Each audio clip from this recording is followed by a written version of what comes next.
So Lara, welcome to Swim for Your Life.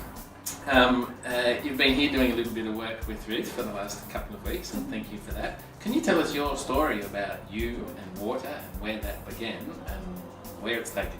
Yeah, absolutely. Thanks, Greg, for having me here.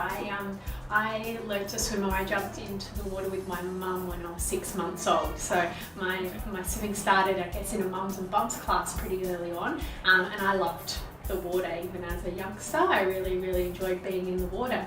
And as I got a little bit older, I was invited by my best friend, his name was Ben, to go along to a swimming club evening when I was 5 years old. And I swam as fast as I could, not very well, splashed to the other end, came dead last, but that was the start of my swimming.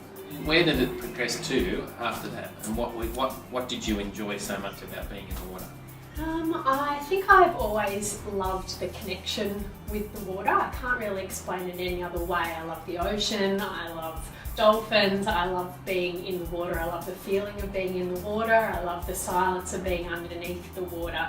I love that space that you get when you're just breathing in the water and you can be yourself and just be, and I've always loved that, and I've met amazing people through that journey. I've met people that I call family and friends, and it's also taken me all around the world to compete and eventually to the pinnacle of sport at the Olympic Games. Congratulations, fantastic. Ruth invited you in to give a bit of a hand with what she's doing here at Swim for Your Life to make sure that she's absolutely at the cutting edge of her skill set, what's going on around the world with swimming. What is it that you've been doing with Ruth in the last couple of weeks?